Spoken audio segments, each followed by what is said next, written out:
만드신 하나님 아버지를 내가 믿사오며 그 외아들 우리 주 예수 그리스도를 믿사오니 이는 성령으로 잉태하사 동정녀 마리아에게 나시고 본디오 빌라도에게 고난을 받으사 십자가에 못 박혀 죽으시고 장사한 지 사흘 만에 죽은 자 가운데서 다시 살아나시며 하늘에 오르사 전능하신 하나님 우편에 앉아 계시다가 저리로서 산자와 죽은 자를 심판하러 오시리라. 성령을 믿사오며 거룩한 공회와 성도가 서로 교통하는 것과 죄를 사하여 주시는 것과 몸이 다시 사는 것과 영원히 사는 것을 믿사옵나이다. 아멘. 찬송가 327장 함께 찬양드립니다.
함께 하실 말씀 신약성경 사도행전 8장 14절로 24절까지의 말씀입니다. 신약성경 199면이나 200면쯤 되겠습니다.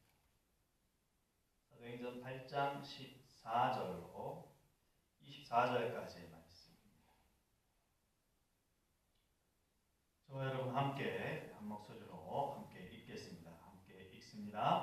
예루살렘에 있는 사도들이 사마리아도 하나님의 말씀을 받았다함을 듣고 베드로와 요한을 보내매 그들이 내려가서 그들을 위하여 성령 받기를 기도하니 이는 아직 한 사람에게도 성령 내리신 일이 없고 오직 주 예수의 이름으로 세례만 받았을 뿐이더라.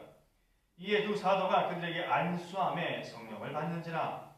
시몬이 사도들의 안수로 성령 받는 것을 보고 돈을 들여 이르되 이 권능을 내게도 주어 누구든지 내가 안수하는 사람은 성령을 받게 하여 주소서 하니, 베드로가 이르되 내가 하나님의 선물을 돈 주고 살 줄로 생각하였으니 내 은과 내가 함께 망할지어다.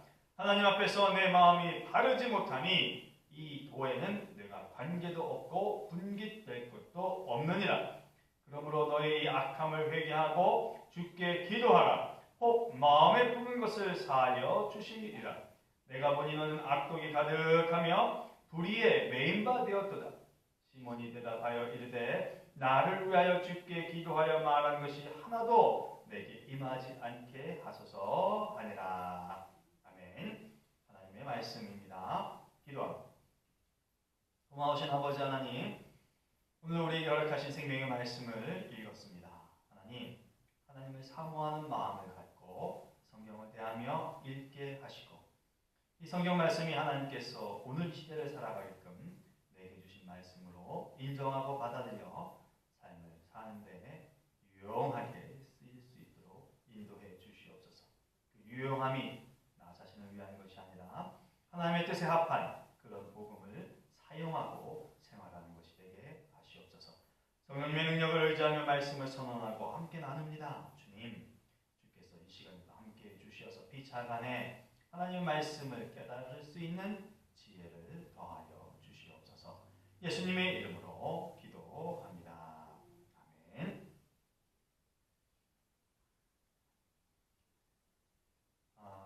복음을 받아들인다는 것, 하나님의 말씀을 받아들인다는 것, 그로 인하여 믿음이 생긴 것, 복음을 받아들인 사람들에게 복음 때문에 혹은 복음의 영향으로 나타나는 현상이라고 하는 것은 사실 단순하게 어떻게 설명하기가 쉽지 않습니다. 그리고 그 현상마저도 단순하다 이렇게 말하기는 좀 어려울 듯합니다.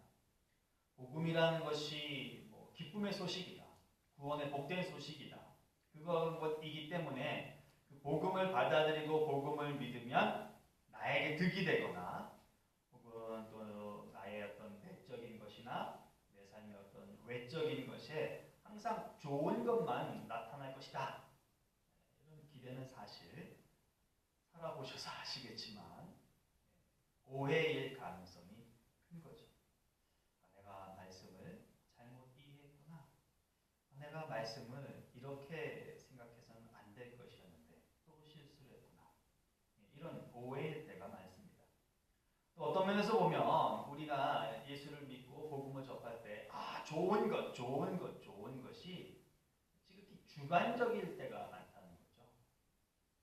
보편적으로 좋은 것이 아니라 나에게 좋은 것, 이런 것들을 따지기 때문입니다. 그래서 내가 보거나 느끼기에 사실은 좋지 않다, 그것이 좋은 것임에도 불구하고 좋지 않다, 이거 사실 하나님의 보시기에는 좋은 것이 될 수도 있다라고 하는 것이죠. 어떤 이해가 있을까요? 하와는 선악과가 진짜 마음에 들었나 봐요. 보암직도 하고 먹음직도 해서 먹어버렸어요. 사실 어떤 면에서 보면 하와는 있는 그대로를 받아들인 것 같아요. 야, 이거 과실수, 이거 열매야. 그러니까 먹기에 달콤하고 좋고, 그래서 먹기로 판단하고 결정을 했고, 또 그런 마음에 드는 하와에게 계속해서 권유하는 주변 세력도 있었죠. 여하튼 우리가 알다시피 먹었습니다.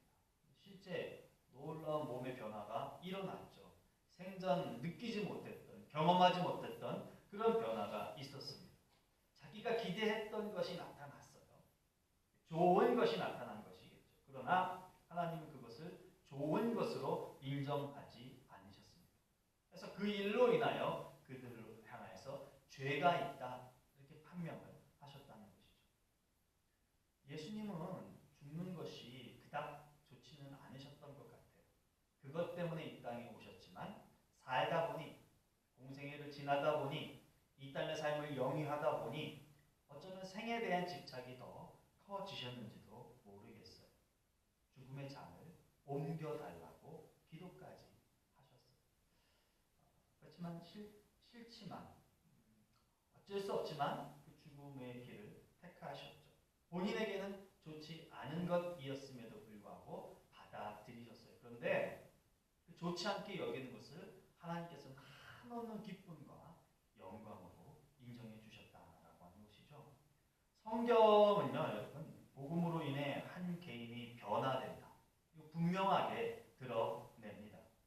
그러나 그 복음으로 인한 변화가 지금 서두에 언급한 것처럼 개인의 감정이나 삶의 상황에 좋다고 여길 만한 것으로만 나타나지 않는다. 이것도 성경이 드러내고 있다라고 하는 것을 저와 여러분이 기억하셨으면 좋겠어요. 이런 일, 좋은 것만 나타날 줄 알았는데 믿음이 생기니까 기쁜 것만 나타날 줄 알았는데 그렇지 않다라고 하는 것은 지금 우리가 보고 있는 사도행전에서도 명확하게 나타납니다. 성령이 뭔지도 몰랐는데 받으라. 그러니까 사람들 마음 가운데 성령을 받아야만 하는 것이구나 라고 하는 갈망이 생겼다는 것이죠. 한없이 원하는 것 중에 하나가 성령이었어요. 그런데 그 성령을 기어이 받고야 말았습니다. 사실 어떤 면에서 보면 받은 사람들은 이게 뭐지? 라고 할 겨를도 없이 엄청난 일들을 자기 몸을 통하여서 행하고 있는 상황이었는지도 모르겠어요.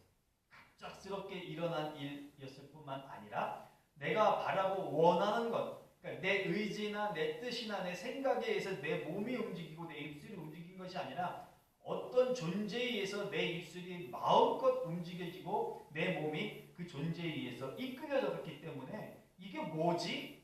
라는 그런 생각조차도 하지 못할 만큼 신비한 현상을 경험했다라고 하는 것이죠.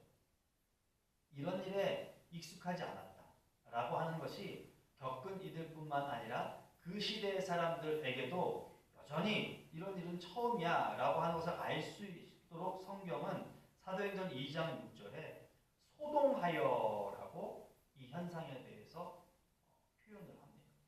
그러니까 그런 일을 본 사람들, 당사자들이야 지금 뭐 성령에 취해서 무슨 일이 일어나고 있는지도 모르지만 그 주변에 있는 사람들은 그 일을 보고 놀라 자빠졌다는 거예요. 이게 뭐야? 이게 뭐야?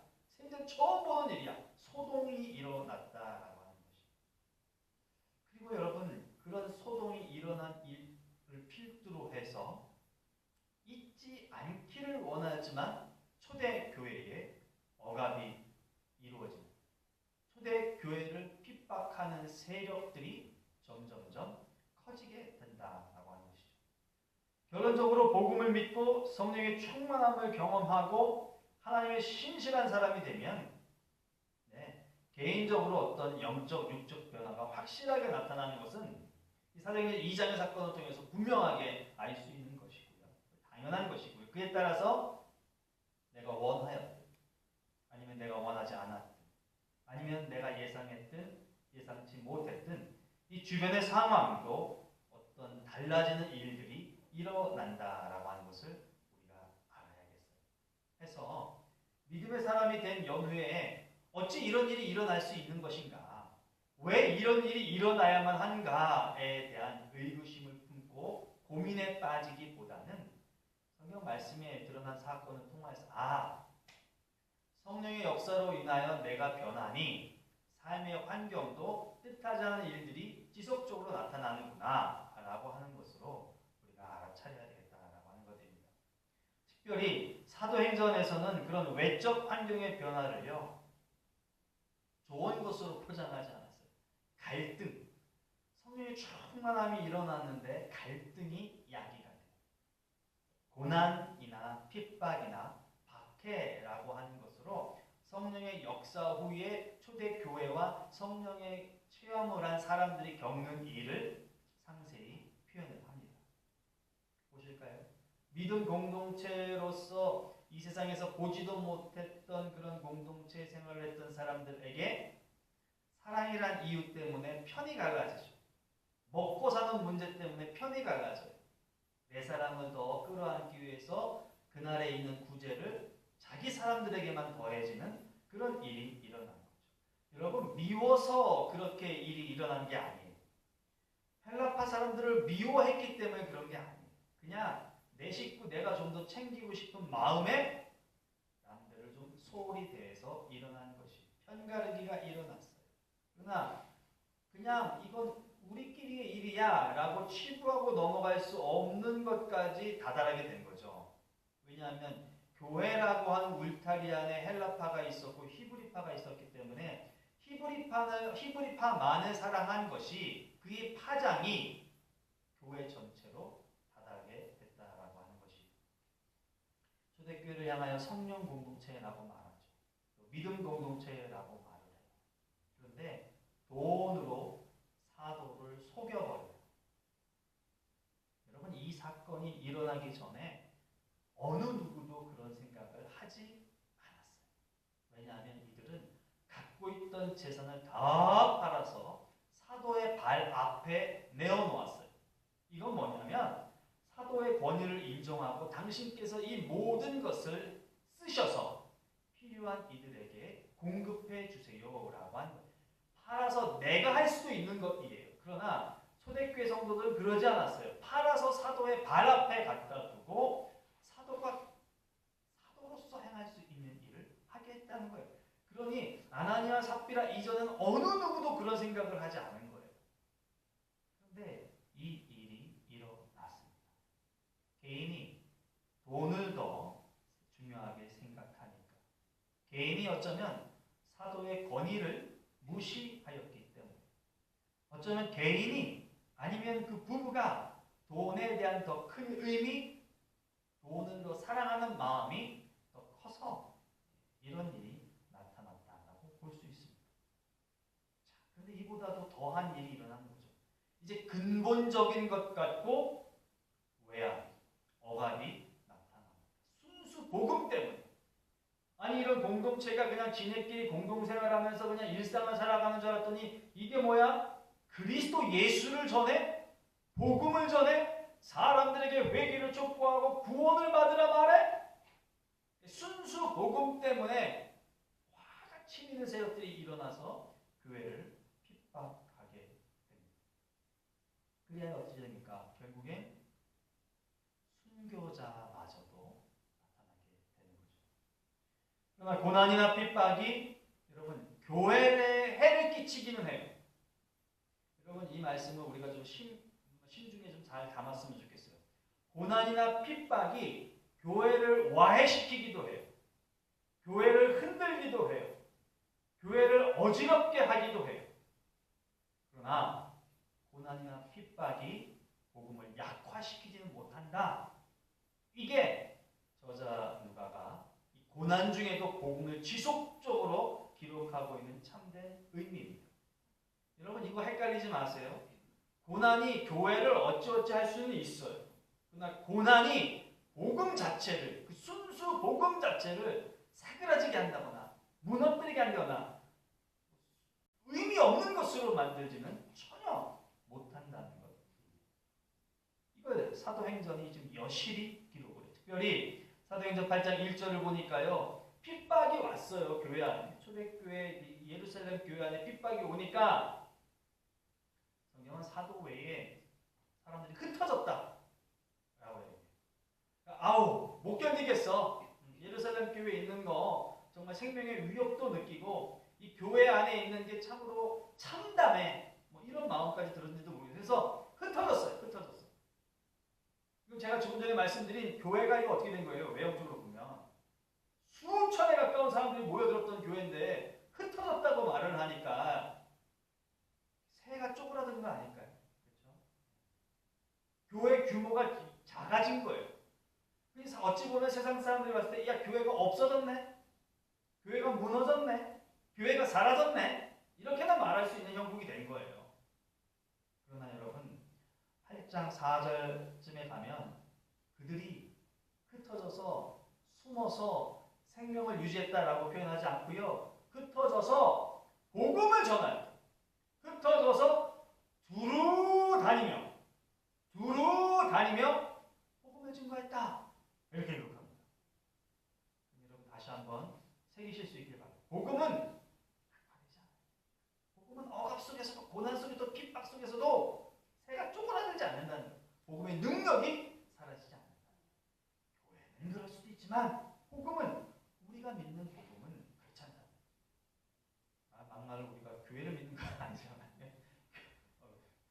좀 이거 좀 말에 어폐가 있지만 교회를 믿는 건 아니에요. 우리가 교회를 믿는 건 아니기 때문에 교회에 닥치는 일 때문에 교회가 어떤 걸 겪고 있을 수는 있으나 복음이 어떤 것들을 겪어서 절대 사그라들지 않는다. 이게 저자 누가가 강조하고 싶은 것입니다. 해서 우리는 이 사건을 접하는 즈음에 교회에 대한 생각을 다시 한번 정리해야 하겠다라고 하는 거죠. 먼저 제가 가끔 시간이 날 때마다 여러분들에게 말씀을 드리지만 교회는 지역 교회예요. 이 개신교 교회들은 지역 교회를 위시하면서 교회가 세워집니다. 특별히 성경 말씀 8장 1절에 보면요. 그날에 예루살렘에 있는 교회에 큰 박해가 있어.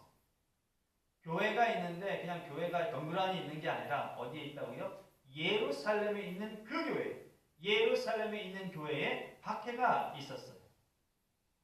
여러분 스데반의 순교가 예루살렘에 이루어졌기 때문에 그곳에 있는 교회를 핍박했다라고 보는 것이 타당하겠죠. 예루살렘 교회에 소속된 자로 인하여서 교회가 핍박당하고 복음을 증거했다는 이유로 순교를 했기 때문에 지역을 언급하는 기록이 여러분 이 교회가 지역교회라고 하는 것을 대변한다라고 여겨져요. 그런데 예루살렘에 있는 교회라고 할 때 이 예루살렘에 있는 교회 이것이 건물인지 또는 모임인지에 대해서 우리가 확인할 필요가 있을 듯합니다. 왜냐하면 흔히 교회를 생각할 때 건물을 좀 생각하는 경향이 강하고 땅덩이를 생각하는 경향이 좀 강하기 때문에 그래요. 그래서 우리가 교회라고 할 때 이게 건물이냐 땅덩이냐 아니면 모임이냐 이걸 좀 봐야 되겠죠. 사도행전 8장 3절 말씀인데요. 사울이 교회를 잔멸할세 각 집에 들어가 남녀를 끌어다가 옥에 넘기니라. 사울이 교회를 핍박하면서 이루어진 일을 기록하는데요. 이 구절에서 사울이 교회를 아주 파괴하고 교회를 없애는 듯한 모습을 알 수 있죠. 잔멸했다라고 해요. 파괴하고 모멸감을 주고 모욕을 주고 이런 뜻이 담겨 있습니다. 그런데 교회를 파괴한다고 하는 또는 교회를 더럽힌다고 하는데 그 이후에 사울이 뭐 한 거예요? 웬 집에 들어가서 집에 사는 남자 여자를 끌어다가 옥에 넘겼다는 거예요. 여러분 이게 좀 요상하지 않을까요? 교회를 파괴하는데 각 교회 내지는 그 교회 이렇게 하지 않고 교회를 잔멸할세 각 집에 들어가 남녀를 잡았다라고 말했다는 거예요. 그러니까요. 교회를 무너뜨리는 것이 건물이나 땅덩어리라면 저자 누가는 야 그 건물을 부셔서 그 땅을 팔아 넘겨서 뭐 땅을 갈아엎어서 뭐 이렇게 묘사를 하는 것이 당연할 텐데 그렇게 기록하지 않고 있다. 그러니 교회가 무엇이냐 하는 것을 생각해 본다면 3절 말씀 후반부에 나옵니다. 사람입니다. 교회는 사람입니다. 더불어 이런 생각이 맞다는 것을 입증하는 것도 저자 누가가 사용한 이곳에 쓰인 교회라고 하는 이 단어가요. 여러분이 많이 들었으셨을 에클레시아라고 하는 원문의 단어인데 이 건물을 의미하는 단어가 아니라는 거예요. 교회를 잔멸할세 할 때 그 교회가 건물, 건축물 이거를 없앴다 이런 표현이 아니라는 거예요. 모임이라는 거예요. 누가 모여요? 사람이 모이잖아요. 어떤 사람이 모여요? 믿는 사람이 모인다라고 하는 것이죠. 저자 누가는 복음을 받아들이고 믿어서 신자가 된 모임, 신자가 된 사람들의 모임을 지금 교회라고 소개하고 있는 거예요. 그런 모임이 어디에 있었다는 거예요? 예루살렘에 있었다는 거예요. 그 모임을 교회라고 이야기를 하고 있는 거예요. 이게 원초적인 의미인 거예요. 근본적인 의미인 거예요. 그러니 건물보다 사실 건물을 채우는 사람이 더 중요한 것이죠. 그래서 사도 바울 입장에서는 건물을 없애는 게 아니라 건물이 있게끔 아니면 모임이 있게끔 한 그 각 사람 한 사람 그 각각의 집에 있는 그 남자 여자를 끌어다가 없애는 것이 교회를 없애는 것이구나. 이거 사실상 알고 있었다는 것을 대변하는 그런 또 하나의 구절이 되기도 하는 거죠. 시편 80편 13절 말씀을 보면 이런 구절이 나옵니다. 숲속의 멧돼지들이 상해하며 들짐승들이 먹나이다. 잠시 배경을 말씀드리면 주께서 포도나무를 심으셨대요. 그래서 포도 열매가 주렁주렁 열매인데 울타리를 파헤쳤대요. 그랬더니 갑자기 이런 난리가 나는 거예요. 숲속의 멧돼지들이 포도밭에 난입을 하고 들짐승들이 포도밭에 난입해서 그 포도 과실을 먹어버렸다는 거예요. 요런 형국이 지금 사도행전 8장 3절에 나온 잔면 파헤치고 없애고 못 일어나게 하고 생명의 양식이 되는 복음을 못 먹게 하고 이런 거예요. 이 일의 선두에 누가 있었다고요? 사울이 있었다고요. 그래서 여러분 사울이 이런 일을 했구나 라는 것을 한 번쯤 기억해 주셨으면 좋겠어요.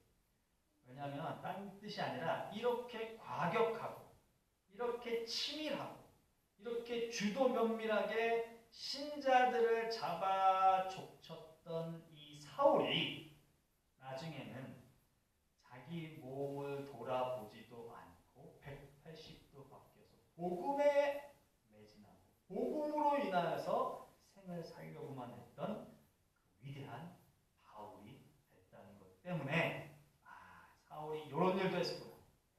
이걸 좀 염두에 두시면서 딴 게 아니라 나도 사실은 그런 악한 일을 했지만 나도 주께서 쓰시겠다.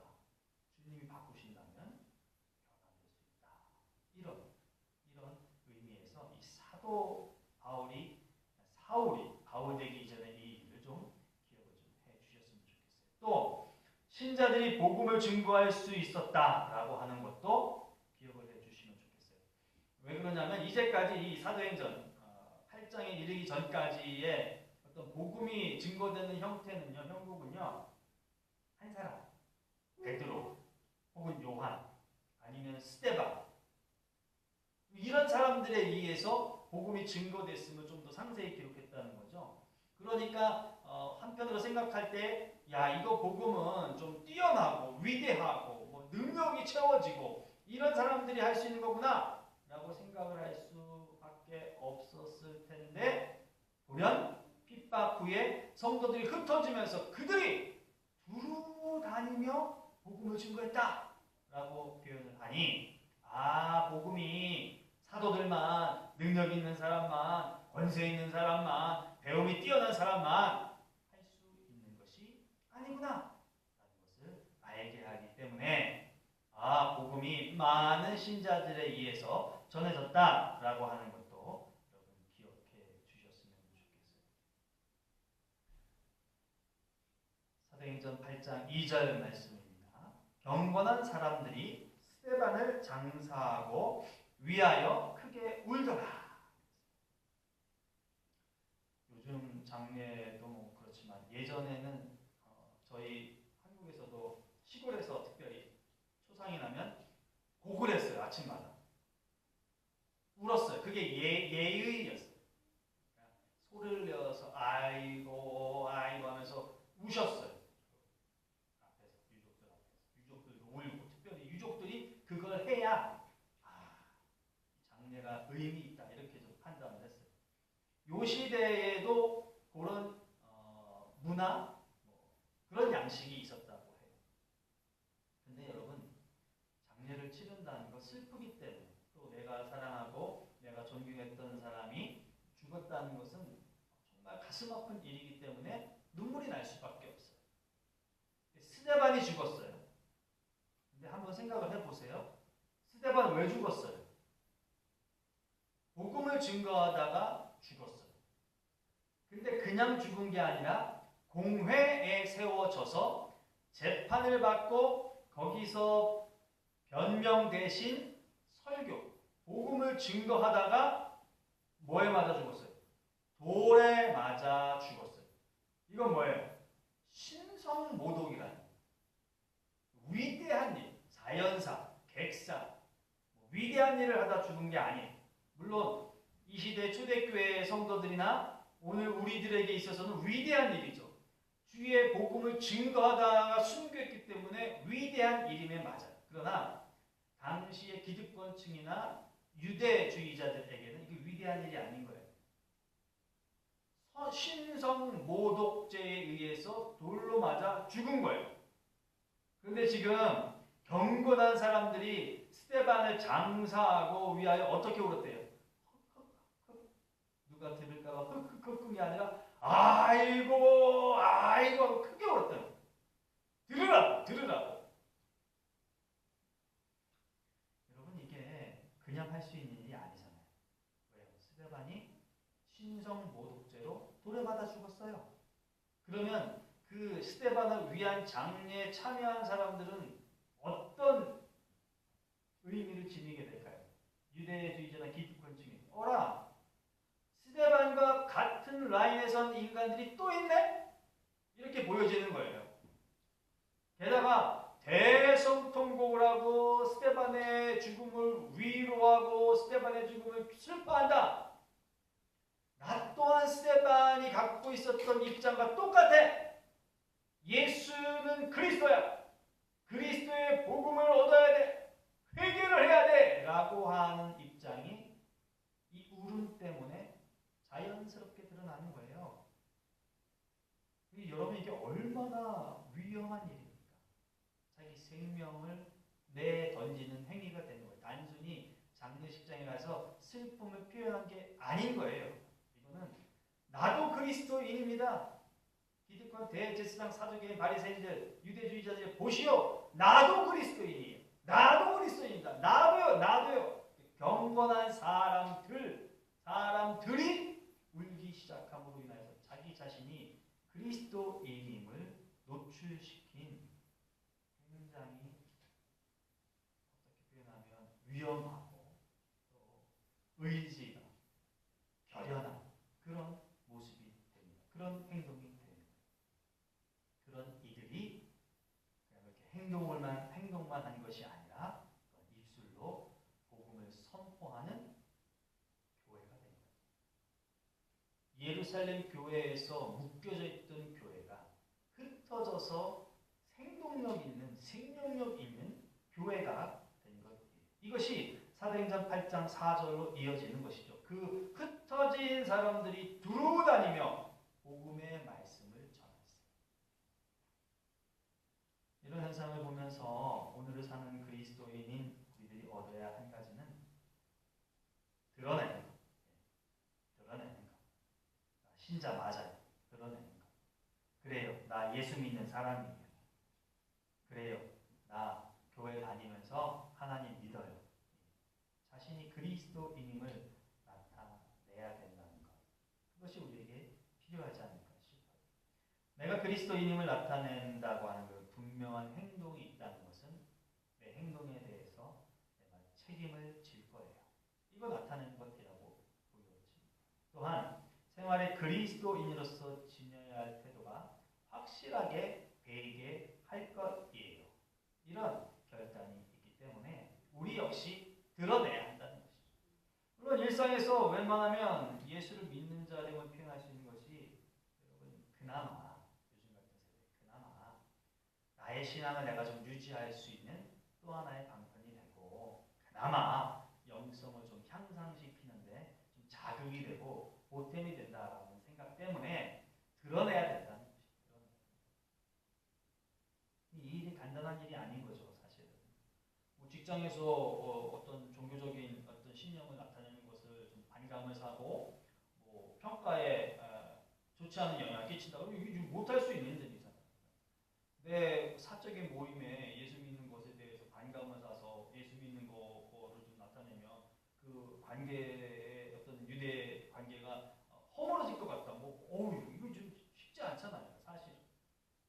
그럼에도 불구하고 우리가 좀 드러낼 수 있어야 되겠다는 것이죠.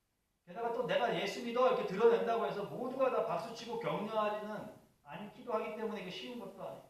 아이고 니까지 이렇게 예수 믿었었어? 내지는 야 너는 예수 믿는다고 하는데 너는 왜 그래? 라고 하는 이런 비아냥과 조소가 있을 수도 있기 때문에 예수 그리스도를 믿는다, 내가 예수 믿는 사람이다 라고 하는 것을 드러내는 것은 쉽거나 그렇게 단순하고 편안한 것만은 아니에요. 그래도 한 번쯤은 깊이 고뇌하고 드러내는 것에 우리 실천을 좀 해야 되지 않을까. 왜 사람들이 내가 예수 믿는다고 할 때 조소를 보내고 비난을 보내고 모욕적인 그런 언사를 할까? 그럼 한번 되짚어 볼 필요는 있는 거죠. 도대체 내가 어떻게 생활을 했기에 사람들이 나를 통해서 그런 행동을 표현을 할까? 아, 그때 그거 고치면 되잖아요. 그렇죠? 고치면 되잖아요. 발견되면 고치면 되는 거예요. 그런 것이 아니라 나는 아무리 따져봐도 잘못된 것이 없는데 그냥 내가 순수 복음을 믿는 것 때문에 나를 향해서 이렇게 비하하고 야유를 보내는 것이야? 그럼 여러분 감사와 찬양을 올리는 거예요. 내가 그만큼 정상적으로 제대로 된 신앙생활을 했다는 것이 입증되기 때문에. 저자 누가는 잠시나마 성도들이 복음을 증거하였음을 언급하고 있어요. 그랬다가 또 다시 한 사람에게 집중하여서 복음의 역사가 어떻게 나타나는가를 기록합니다. 빌립이라고 하는 사람을 나타내고요. 그로 인해 사마리아 성에 복음이 들어가고 그곳에 변화가 일어남을 기록하는데요. 이 성에서 한 사람을 주목합니다. 시몬이라는 사람이 이 마을의 중심적 역할을 하는 사람입니다. 이 사람이 복음을 믿어서 전도자를 따르는 역할을 했음을 기록을 합니다. 그런데 이 사람이 잘했다가 다시 뭔가 잘못했음에 대해서 오늘 우리가 읽은 구절에서 나오죠. 먼저 이 사람이 어떻게 빌립을 도왔는지를 좀 보죠. 사도행전 8장 13절 말씀을 보니까요. 시몬도 믿고 세례를 받은 후에 전심으로 빌립을 따라다니며 그 나타나는 표적과 큰 능력을 보고 놀라니라. 이 구절을 보면 시몬이 그냥 듬성듬성 빌립을 따라다녔다고 생각되지는 않아요. 정말 열심히 했을 것이라고 예상이 되고 추측할 수 있어요.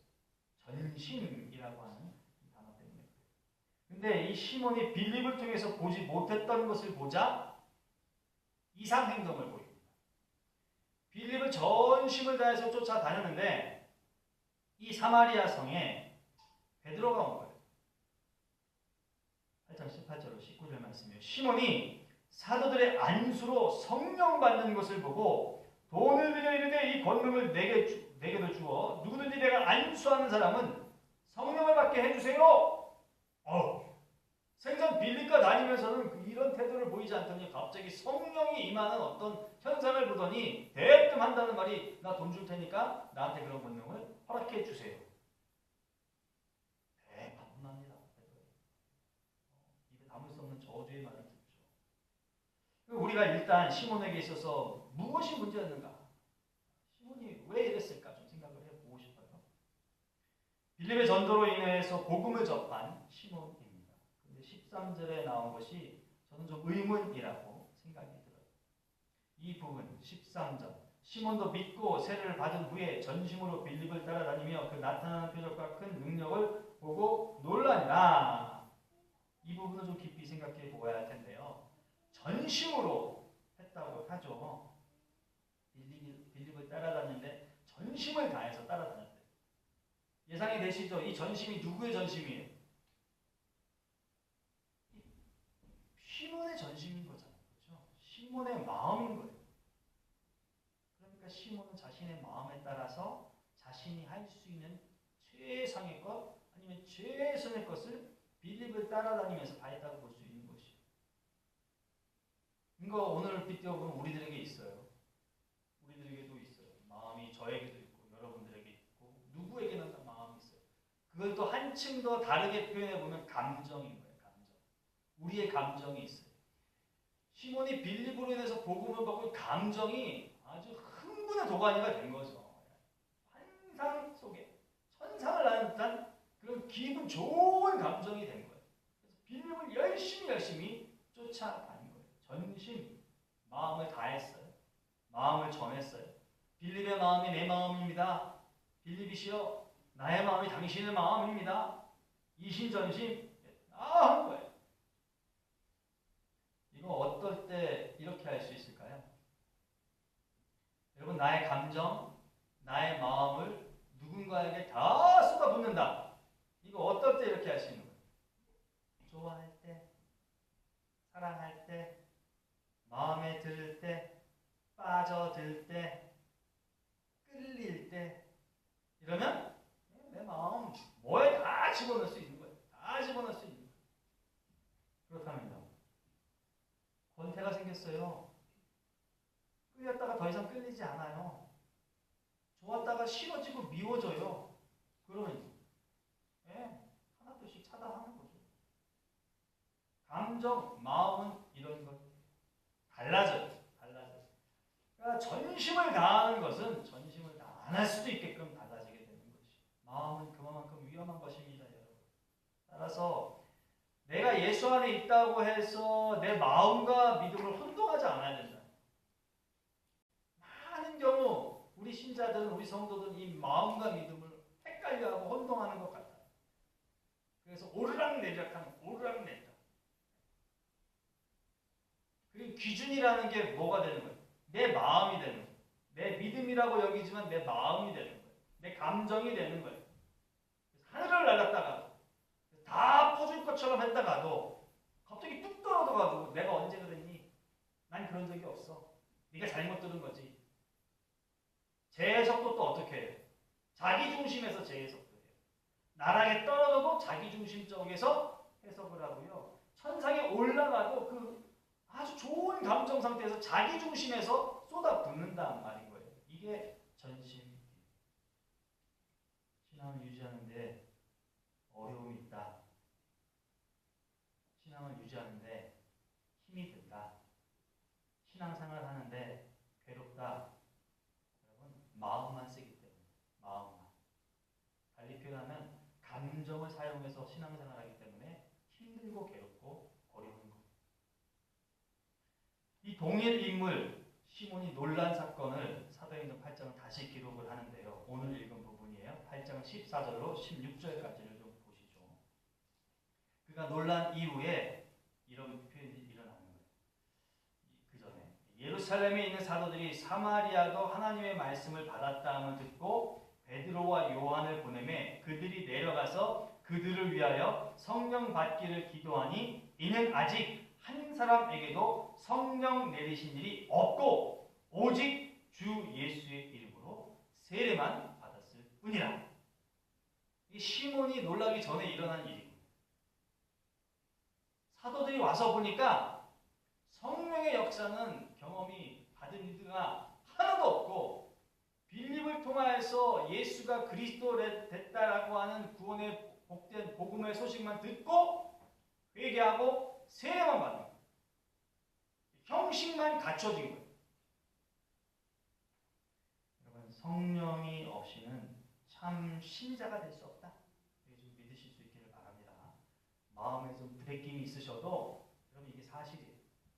성령의 역사가 없으면 어느 누구도 참된 성도가 될 수 없어요. 여러분 성령이 임한다는 것은 변화를 의미하기 때문에 그렇습니다. 게다가 감정에 따른 신앙이 아니라 참 복음. 그러니까 하나님께서 허락하신 복음, 하나님에 의해서 받아지게 되는 그 믿음, 그 믿음을 통하여 생활하게 된다라고 하는 것이 성령 받았다라는 것 때문에 이런 말씀을 드릴 수 있는 것이에요. 우리 다 봤죠? 사도행전 2장 쪽에서 이미 다 봤잖아요. 예수를 따라 다녔던 제자들이었어요. 이 초대교회 구성원들이 그런 사람들이잖아요. 예수를 따라 다녔던 제자들, 어느 누구보다도 예수를 따르려고 했던 무리들, 어느 누구보다도 예수를 찾겠다고 해서 함께하려고 애썼던 무리들이었는데 어느 누구도 예수 그리스도의 죽음에 함께 동참한 자가 없었던, 다 싸그리 도망치고 숨고 잠적했던 사람들. 그런 사람들이 예수님이 부활하니까 다시금 쪼르륵 나타나서 모인 공동체였던 거예요. 그런데 그 공동체를 향해서 예수께서 성령을 받아라, 받아라, 받아라, 받아야만 된다, 받아야만 된다 했던 그 말씀 하나 부여잡고 뿔뿔이 흩어지지 않고 숨지 않고 간절히 기도를 하여서 성령의 변화를, 성령의 체험을 한 사람들입니다. 두 번의 배신이 없었어요. 한 번 배신했으면 또 할 법도 한데 그보다 더 처참한 상황이 있는데도 배신하지 않았어요. 성령의 역사가 있기 때문에 이제 자신의 감정, 자신의 생명, 자신의 안위 이런 게 이들을 사로잡지 않은 것이에요. 감정을 따라 살 것이 아니라 복음에 의해 살겠다는 거죠. 여러분 여기에는요 그냥 어떤 순수한 뜻이 담겨가지 않아요.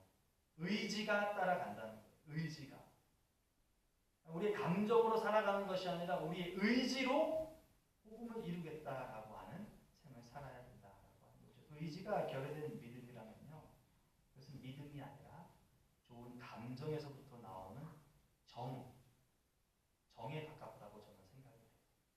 그래서 아유 안쓰러운데 나라도 한 번 더.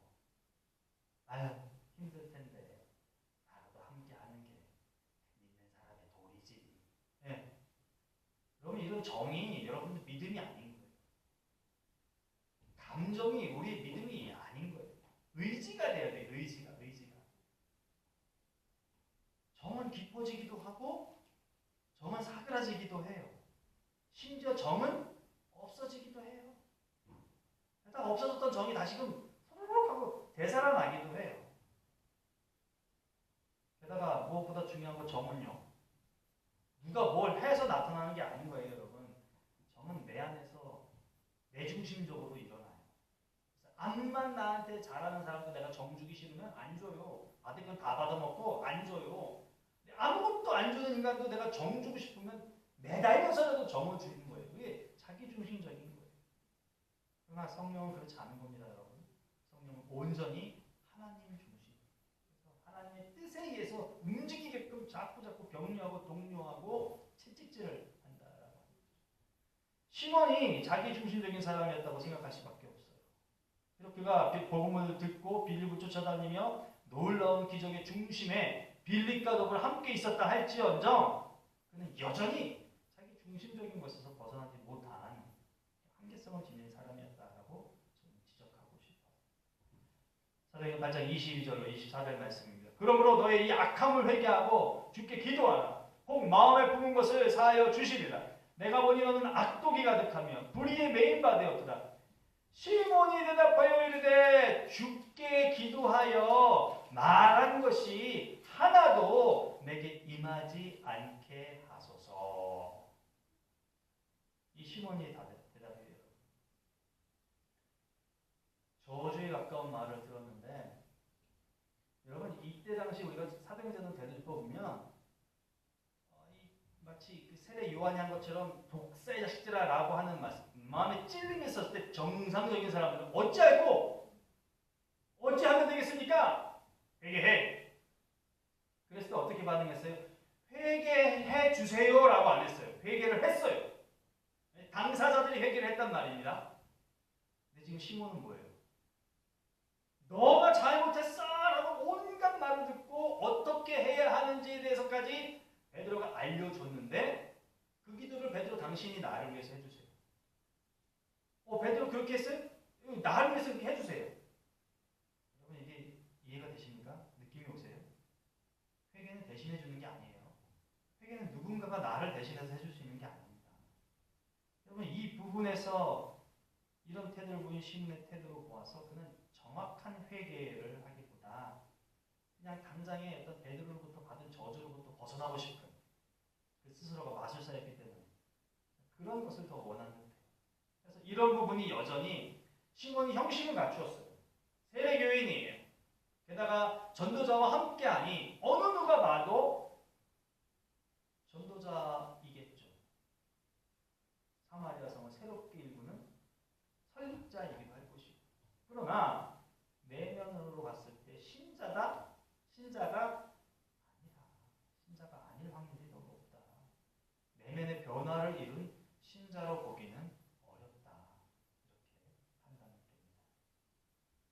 하나님을 향한 믿음, 하나님으로부터 허락된 복음을 통해 이 땅에 사는데 가장 큰 독이 되는 게 내 감정, 내 마음이라는 것을 잊지 않는 우리가 되었으면 좋겠어요. 게다가 어떤 다른 사람이 복음의 증거 역할을 해야 하는 것이 아니라 복음을 전해야 하는 그런 상황이나 복음을 전해야만 한다면 내가 복음의 선언이 이루어져야 된다. 나부터 복음의 선언이 이루어져야 한다라는 것도 아시고 실행하는 우리가 되기를 원합니다. 이 일에 있어서 잘못된 나의 행동이 걸림돌이 된다. 고쳐 나가실 수 있기를 바랍니다. 또 마땅히 사과해야 될 부분이 있다면 사과를 하실 수 있기를 바랍니다. 회개해야 될 부분이 있다면 하나님께 회개하여 참 복음을 이루는 개인으로서의 온전한 교회, 그리고 그 온전한 개인이 모인 모임으로서의 교회를 이루는 우리 모두가 될 수 있기를 소망합니다. 기도합니다. 하나님 함께하여 주셔서 주님의 말씀을 듣게 하십니다. 복음의 참된 소식을 접하는 우리가 되게 하시고 접하여 그 삶을 살아내는 우리가 되게 하시옵소서. 영적인 능력과 또 말씀의 지혜를 주시어서 내 안의 감정이 내 믿음인 양 착각하지 않도록 도와주시고 오직 하나님의 뜻에 의해 세워진 믿음을 갈구하고 찾아내는데 심혈을 기울이고 행동하는 우리가 되게 해 주시옵소서. 예수님의 이름으로 기도합니다. 아멘. 우리 함께 손을 내어서 오늘 말씀을 의거하여 우리가 해야 할 기도 회개가 있다면 함께 나눌 수 있기를 바라고요. 교회를 위해서 각자 갖고 나온 기도 제목을 위해서 잠시나마 함께 기도하겠습니다. 사랑하는 풍성하신 아버지 하나님 감사합니다. 교회에 어려움이 있을 수도 있네요. 교회가 참 핍박을 당할 수도 있네요. 그럼에도 불구하고 주의 말씀은 주의 복음은 흥황할 수밖에 없다는 사실을 오늘 본문 말씀을 통해서 또 한 차례 새기게 되었습니다. 그 아버지의 말씀의 능력이 크신 복음을 항상 간직하고 그 복음 따라 생을 살아가는 우리가 되게 하시고 그 복음으로 인하여서 든든하게 세워지는 교회가 되게 하시옵소서. 교회가 지역교회에 세워진 교회로서의 의무가 있음 또한 접하게 됩니다. 하나님 이 지역에 흩어져 있고 이 지역에서 하나님을 찾기를 원하는 이들이 하나님 교회를 통하여서 만나지게 하시고 함께 하나님의 뜻을 이루어 나가는데 최선을 다하는 믿음의 동지로서의 변화가 일어나게 해주시옵소서. 특별히 우리 성도 한 사람 한 사람이 참 신자로서의 모습을 간직할 수 있도록 주 성령께서 내주하여 주시고 온전히 성령의 능력에 힘입어 이 땅의 삶을 살고 교회를 이루며 하나님 앞에 온전한 삶을 살아내는 우리가 되게 하시옵소서. 먼 길마다 하지 아니하며 피곤한 육체를 이끌고서 주인을 나와 예배를 드립니다. 하나님 은혜가 채워지게 하시고 은혜로 인하여서 영육의 강건함을 갖게 하시고 하나님 앞에 엎드려 간구하는 기도가 하나님께 상달되어 이 땅에서 결실의 열매를 얻을 수 있도록 우리로 도와여 주시옵소서. 이제 흩어집니다.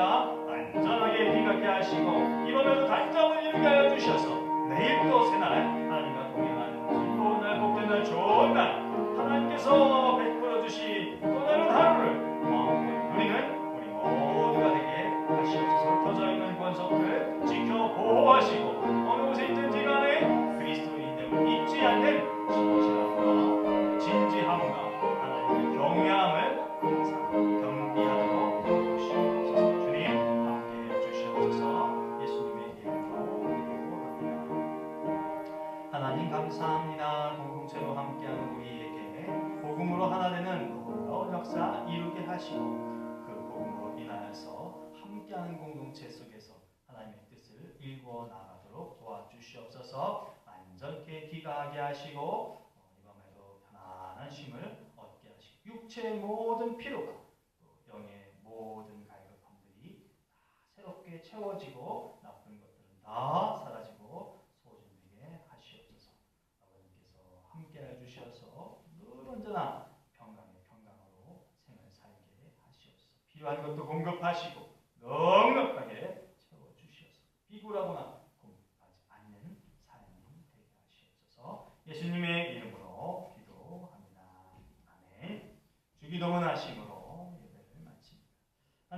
우리 아버지여 이름이 거룩히 여김을 받으시오.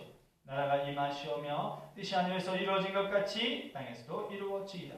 오늘 우리에게 일용할 양식을 주시옵고 우리가 우리에게 죄 지은 자를 사하여 준 것 같이 우리 죄를 사하여 주시옵고 우리를 시험에 들게 하지 마시옵고 다만 악에서 구하시옵소서. 나라와 권세와 영광이 아버지께 영원히 있사옵나이다.